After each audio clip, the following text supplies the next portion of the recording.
Assalamualaikum warahmatullahi wabarakatuh. Pada hari ini kita akan membahas tentang rangka manusia dan sistem pencernaan. Baik, yang pertama kita akan membahas tentang rangka manusia. Rangka manusia merupakan bagian tubuh yang umumnya bersifat keras dan fungsi utamanya adalah sebagai penopang tubuh. Rangka pada manusia memiliki fungsi 1. Menentukan bentuk tubuh, 2. Menguatkan dan menegakkan tubuh, 3. Tempat melekat otot, dan yang keempat melindungi bagian-bagian tubuh yang penting dan halus. Kemudian secara garis besar, rangka dalam manusia terdiri atas dari rangka kepala, rangka badan, dan anggota gerak. Yang pertama, rangka kepala atau tengkorak yang meliputi tulang-tulang tengkorak wajah dan tulang pelindung otak. Rangka kepala berfungsi untuk melindungi bagian tubuh kita yang sangat lunak atau yang disebut dengan otak. Jika kita mengalami kerusakan otak, maka kemungkinan besar kita tidak akan dapat beraktivitas. Keretakan pada kepala dapat menyebabkan kerusakan otak, jatuh dari tempat yang tinggi atau jatuh dari motor hingga kepala terbentur benda keras, juga dapat menyebabkan tulang kepala retak. Oleh karena itu, apabila mengendarai sepeda motor, kita harus memakai helm.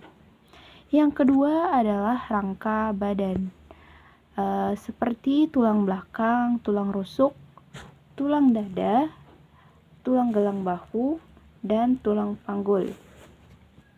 Yang ketiga, rangka anggota gerak yang terdiri dari tulang-tulang anggota gerak atas tangan dan tulang-tulang anggota gerak bawah atau tungkai atau kaki.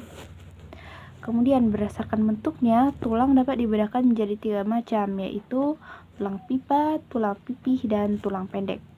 Tulang pipa terdiri atas tulang paha, tulang betis, dan tulang kering.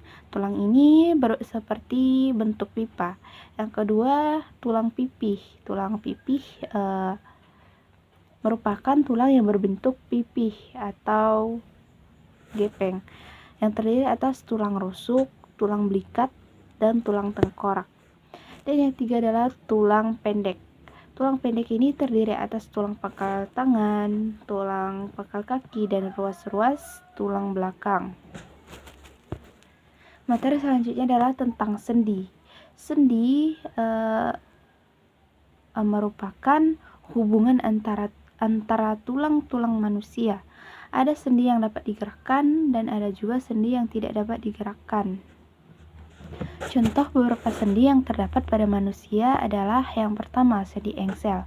Sendi engsel adalah sendi yang dapat digerakkan ke satu arah, seperti engsel jendela atau pintu. Contohnya adalah sendi pada siku, sendi pada lutut, sendi pada ruas jari, dan sendi pada ruas jari kaki. Yang kedua adalah sendi peluru. Sendi peluru ini adalah sendi yang memungkinkan gerak ke semua arah. Hal tersebut dapat terjadi karena tulang yang satu dapat berputar pada tulang yang lain. Contoh sendi peluru ini adalah sendi pada ruas-ruas leher yang paling atas dan sendi pada pangkal paha. Sendi yang ada di ruas leher memungkinkan berputar ke segala arah atau sendi peluru. Dan sendi yang ketiga adalah sendi pelana. Sendi pelana adalah sendi yang bergerak ke dua arah. Contohnya adalah sendi pada kedua telapak tangan hanya bisa ke belakang dan ke depan, dan pangkal ibu jari ke depan dan ke belakang. Kemudian sendi selanjutnya adalah sendi kaku.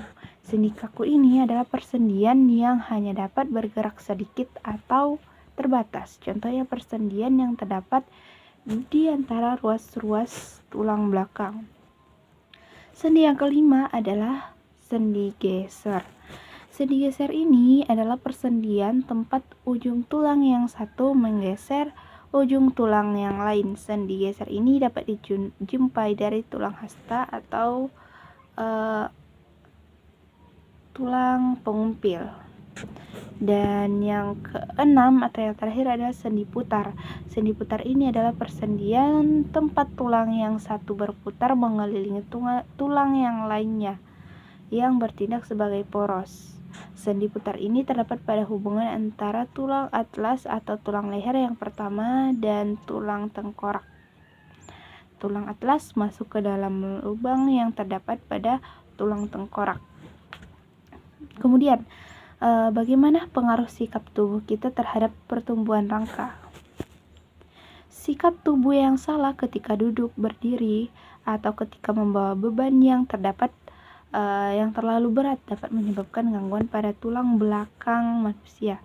Pertumbuhan sendiri adalah proses bertambahnya ukuran atau volume tubuh.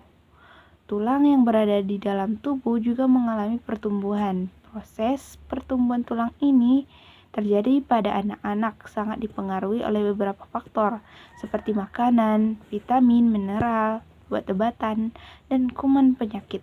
Namun selain faktor dari dalam, ada juga faktor dari luar seperti sinar matahari, beban dari benda-benda yang sering diangkat, sikap tubuh, dan benturan.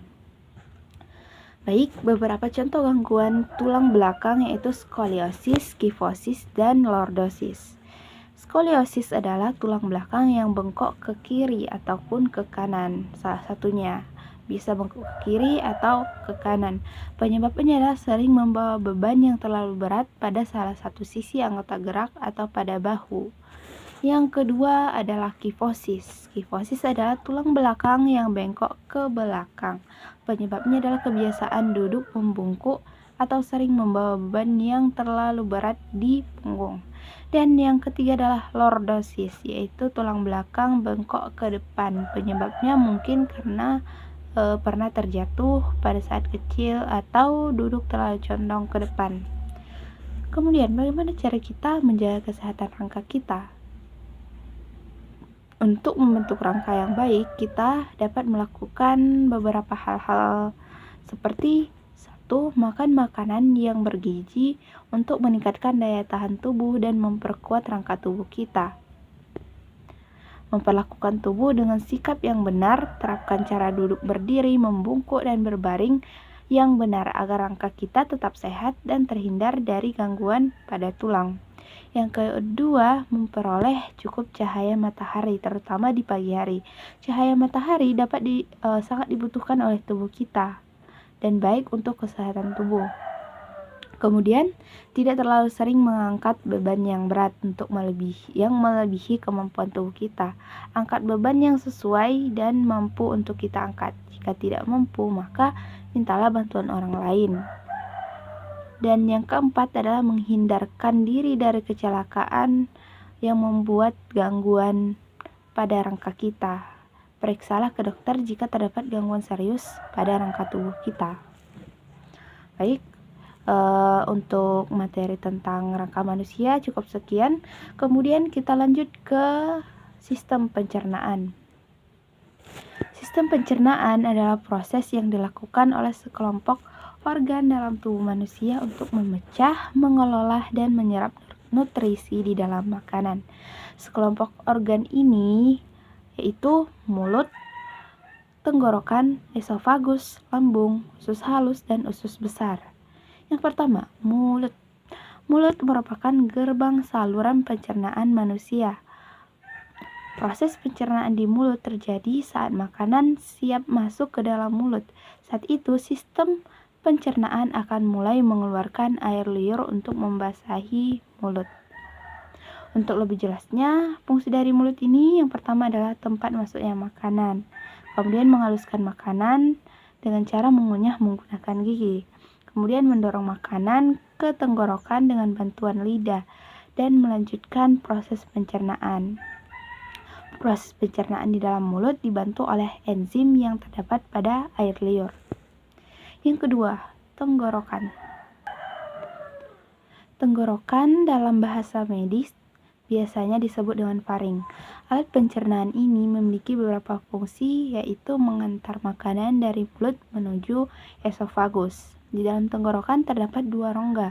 Satu rongga untuk mengantarkan makanan ke esofagus dan satu rongga lagi untuk pernapasan.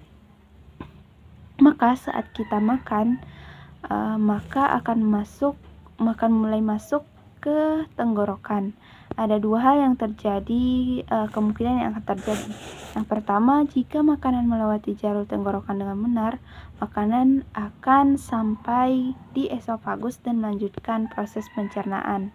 Sedangkan jika makanan masuk ke saluran yang salah atau saluran pernapasan, maka kita akan tersendak. Maka dari itu, untuk mencegah makanan melewati jalan yang salah, di dalam tenggorokan ada epiglotis yang berbentuk seperti daun, yang fungsinya hampir sama seperti pintu otomatis, bisa dibuka atau ditutup sesuai dengan kebutuhan.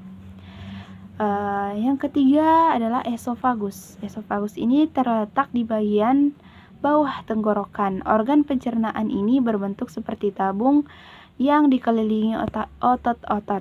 Fungsi dari esofagus ini menghaluskan makanan menjadi bagian yang lebih halus dan kecil agar mudah dicerna oleh lambung.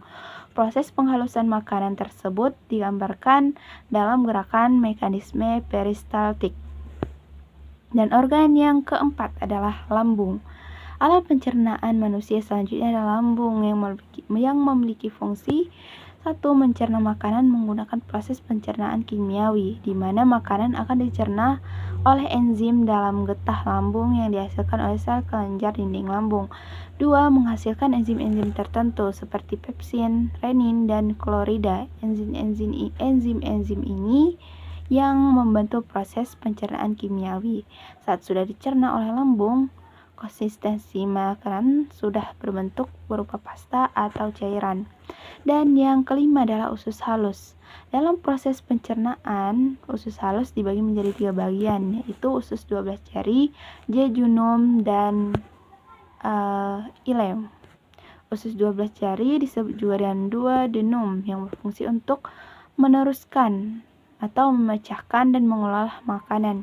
Yang kedua, jejunum yang berfungsi melakukan penyerapan nutrisi makanan ke dalam aliran darah. Dan yang terakhir, ileum yang merupakan pintu akhir dari usus halus yang berfungsi sebagai pengantar sisa makanan yang belum diproses oleh usus halus ke usus besar.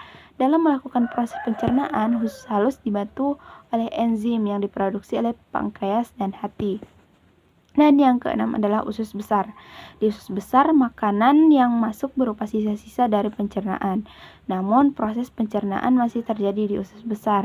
Usus besar ini memiliki fungsi menyerap air sisa proses pencernaan, memindahkan sisa proses pencernaan yang sudah tidak ada airnya menuju ke rektum atau anus. Umumnya, sisa makanan membutuhkan waktu sekitar 36 jam untuk melewati usus besar. Itulah proses sistem pencernaan yang terjadi dalam tubuh manusia. Sebagai bagian dari organ manusia sudah disusun sedemikian rupa sehingga bisa menjalankan fungsinya secara teratur dan bergantian. Agar setiap sistem pencernaan tetap bisa menjalankan fungsinya dengan baik, jangan lupa untuk mengonsumsi makanan yang sehat, jangan langsung tidur setelah makan, dan jangan lupa untuk olahraga secara rutin. Baik, sekian materi hari ini. Saya akhiri dengan salam. Assalamualaikum warahmatullahi wabarakatuh.